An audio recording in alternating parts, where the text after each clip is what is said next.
ಭಾಗದಲ್ಲಿ ನಮ್ಮ ರಾಜ್ಯದಲ್ಲಿ ರಾಷ್ಟ್ರದಲ್ಲಿ ಕೋಲಾರ ಜಿಲ್ಲೆಯಲ್ಲಿ ಇವತ್ತು ಕ್ಷೇತ್ರದಲ್ಲಿ ಕಾಂಗ್ರೆಸ್ ಒಂದು ಸಾಧನೆ ಇದೆ ಅಂತ ಹೇಳಿದ್ರೆ ನೀವು ಈ ಕಾರಣಕ್ಕೆ ಈ ಭಾಗದಲ್ಲಿ ಗಡಿ ಭಾಗದಲ್ಲಿ ಕಾಂಗ್ರೆಸ್ ಉಳಿಬೇಕು, ಕಾಂಗ್ರೆಸ್ ಅಭಿವೃದ್ಧಿ ಆಗಬೇಕು ಅಂತ ಹೇಳಿದ್ರೆ ಇಲ್ಲಿ ಗೆದ್ದಿರೋಂಥ 7 ಬಾರಿ ಗೆದ್ದಿರುವಂಥ KH ಮುನಿಯಪ್ಪನವರೇ ಇದಕ್ಕೆ ಕಾರಣ.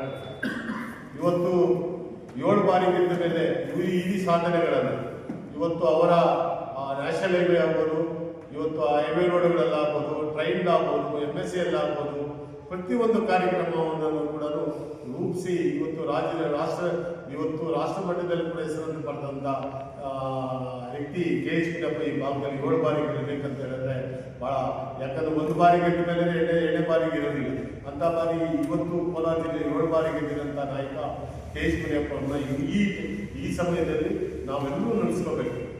ಈ ಕ್ಷೇತ್ರದಲ್ಲಿ ಕೋಲಾರ ಕ್ಷೇತ್ರದಲ್ಲಿ ಇವತ್ತು ಕಾಮಗಾರಿಗಳು ಏನೇ ಆದರೂ ನಿಜವಾಗ್ಲೂ ಅವರೇ ಕಾರಣಕರ್ತರು. ಆ ಕಾರಣಕರ್ತರಿಗೆ ಇವತ್ತು ನಮ್ಮ ಸ್ಥಳೀಯ ಶಾಸಕರು ಬಂದು ಇವತ್ತು ಕಾರ್ಯಕ್ರಮವನ್ನು ಉದ್ಘಾಟನೆ ಮಾಡಿ ಅವರ ಕೈ ಮೂವರಿಗಾಗ್ಬೋದು, ಮತ್ತು ನಮ್ಮ ಬೆಳಗಾವಿ ಮಿನಿಟಪ್ಪನವ್ರಿಗಾಗ್ಬೋದು, ಮತ್ತು ಎಂಟಪ್ಪನವ್ರಿಗಾಗಿ ಇವತ್ತು ಇವರು ಖಾತೆಗಳನ್ನು ಸುಮಾರು ವರ್ಷಗಳಿಂದ ನಾವು ನೋಡಿರೋದ್ರಿಂದ ಅವರನ್ನು ಕರೆದು ಇವತ್ತು ಸನ್ಮಾನ ಮಾಡಿದ್ದಕ್ಕೆ ಅವರು ಧನ್ಯವಾದಗಳು ಹೇಳ್ತೀನಿ. ಇವತ್ತು ಕಾರ್ಯಕ್ರಮವನ್ನು ಯಾವ ರೀತಿಯಲ್ಲಿ ರೂಪಿಸಿ ಈ ಕಾರ್ಯಕ್ರಮವನ್ನು ಅದ್ದೂರಿಯಾಗಿ ಇವತ್ತು ನಾವು 8 ದಿವಸ ಕಾರ್ಯಕ್ರಮವನ್ನು ಅದ್ದೂರಿಯಾಗಿ ಮಾಡಬೇಕಾಯಿತು.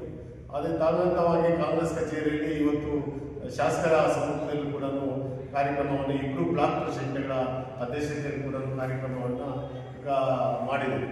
ಇವತ್ತು ಏನೇ ಆದರೂ ನಮ್ಮ ಜಿಲ್ಲಾ ಅಧ್ಯಕ್ಷರು